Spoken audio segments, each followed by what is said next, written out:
अब आप ज़ाहिर कैश इकोनॉमी के हवाले से लिखते हैं, आप टैक्स के हवाले से बहुत ज़्यादा लिखते हैं। आप एक आर्टिकल में मैं आपका पढ़ा था, आपने कहा कि साल में जो कोई 14 लाख के करीब शादियां होती हैं, 110 अरब रुपए की तो सिर्फ शादियों की इकोनॉमी है, जो कि सारी कैश इकोनॉमी है। और ये कोई भी पाकिस्तान में एक्सपीरियंस कर सकता है जिसके घर में शादी होगी कि सब कैश इकोनॉमी है। अब ज़ाहिर स्लो डाउन है जिसकी मीर साहब बात कर रहे हैं, कारोबारों को इस वक्त प्रॉब्लम्स का सामना है, मगर वाकई ऐसे चल सकता है मुल्क, और क्या किया जाए? देखें, जो बात सारी हो रही है कि जी टैक्स रजिस्टर करें फलाना ढिमाका, मैं कहता हूँ सब छोड़ दें, कैश पेमेंट जो है ख़त्म कर दें आहिस्ता आहिस्ता करके। डिजिटल पेमेंट्स अब आ गई हैं इंडिया में, जैसे वो अकाउंट सबके पास है। मैं आपको बताऊं, अब ये कोई एक्सक्यूज़ नहीं है, हर बंदे के पास इस मुल्क में फ़ोन में अकाउंट है जिससे वो पेमेंट कर सकता है। अब सारी डिजिटल पेमेंट्स एक्सेप्ट करना शुरू कर दें, कैश बिल्कुल बंद कर दें। कोई भी ट्रांजैक्शन 1000 रुपये से ऊपर, 5000 रुपये से ऊपर आप कैश पे करना बंद कर दें, ऑटोमेटिकली सब सिस्टम में आ जाएगा, किसी को रजिस्टर करने की ज़रूरत नहीं, कुछ नहीं है। आप यहाँ पे जाएँ, यहाँ से 2 कदम छोड़ के क्रॉस करेंगे, आप यहाँ पे बिल्डिंग टेक्नो सिटी के नाम से है, वहाँ पे कंप्यूटर की चीज़ें मिलती हैं सारी। एक दुकान वहाँ पे आपको ऐसी नहीं मिलेगी जो कि डिजिटली आपसे एक्सेप्ट करे। कोई क्रेडिट कार्ड एक्सेप्ट नहीं करेगा, कोई और नहीं करेगा, आपके सिर्फ कैश पे पेमेंट करनी होगी। पूरे चुंदरीगढ़ रोड पे आप यहाँ पे चले जाएं, हर जगह आपको सिर्फ कैश होगा।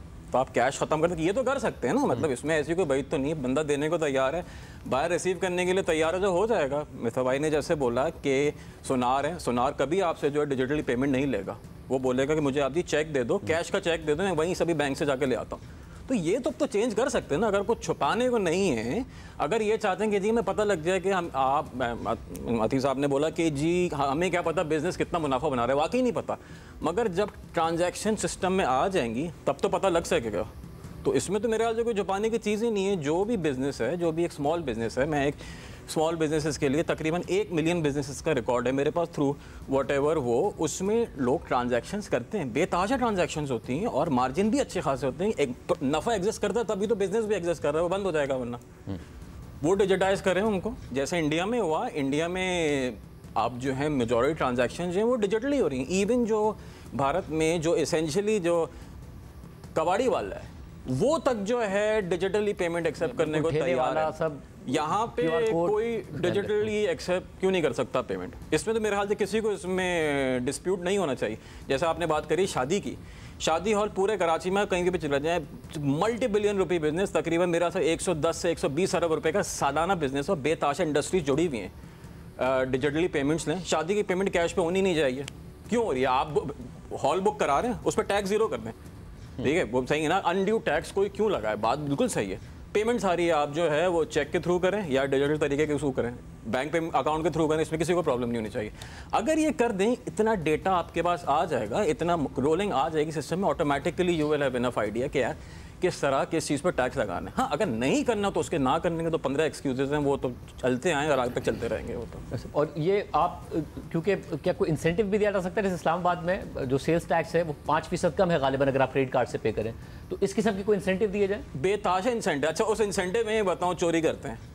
चोरी उसमें ये होती है कि जो कार्ड की जो पेमेंट होती है उस पर जो है कुछ रेस्टोरेंट जो होते हैं, सब कुछ होते हैं, वो अलग प्राइस होती है, नॉर्मल उसकी अलग प्राइस होती है। अब इसमें बताइए, इसमें हुकूमत की गलती है या कंज्यूमर की गलती है? जो बिजनेस है उसी की गलती है ना, वो जो कर रहा है। मैं नाम ले सकता हूँ, बेताशा नाम है, ये रिपोर्ट होती हैं ये चीज़ें। लोग जाते हैं कहते हैं कि जी हमने कार्ड के थ्रू पेमेंट करी, उसने अलग पेमेंट चार्ज करी, कैश के थ्रू करी, उसने अलग करी। ये किसकी गलती है? अब ये भी बता दो कितना कैश इन हैंड है सब पाकिस्तान? 9 ट्रिलियन रुपीज़ इस कैश इन हैंड जो कि सर्कुलेट कर रहा है इकोनॉमी में। कैश इन हैंड है, कैश इन हैंड है ये मेरा और आपकी जो जेब में रखा हुआ है वो कैश है। 9 ट्रिलियन रुपीज़। ये आज से कोई मेरे ख्याल से 5 साल पहले कोई 4 ट्रिलियन पे था, डबल से ज़्यादा हो गया ये। और ये चीज़ कम नहीं हो रही है, ये चीज़ और बढ़े जा रही है। तो कैश को तो कम कर सकते हैं ना, इसमें तो मेरे ख्याल से किसी का भी इंटरेस्ट वो नहीं हो रहा। इफ़ एनीथिंग, इसमें दुनिया जहाँ में ये स्टडीज़ मौजूद हैं हर जगह, इंडिया में अब देख लें, श्रीलंका में देख लें, थाईलैंड चलें, कहीं भी चले जाएं, चाइना चले जाएं, इनफ एक्सपीरियंस एग्जिस्ट। वो कहते हैं कि जी आप कैश को जब इकोनॉमी से थोड़ा कम करोगे, ऑटोमेटिकली एक ग्रोथ का एक मल्टीप्लायर। मतलब मोबाइल फोन की वजह से ओवरऑल गुज़िश्ता 4-5 साल में पेनिट्रेशन में इजाफा तो हुआ है कि लोग ऑनलाइन करने लगे, बट आप कह रहे हैं बहुत अभी भी बहुत ज़्यादा गुंजाइश अभी मौजूद है। इन्फोर्स करेगी, कैसे होगा? सिंपल सी बात है कि आप जो हैं 1000 रुपये ज़्यादा कोई भी कैश ट्रांजैक्शन बंद कर दें, अलाउड ही नहीं, लीगल हो जाए। बहुत सारे ममालिक ऐसे हैं, एक सर्टेन डिनोमिनेशन से ऊपर आप वहाँ पे कैश ट्रांजैक्शन कर ही नहीं सकते।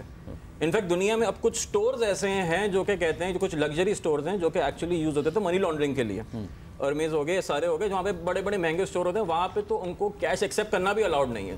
ट्रांजैक्शन करनी तो आप डिजिटली करें।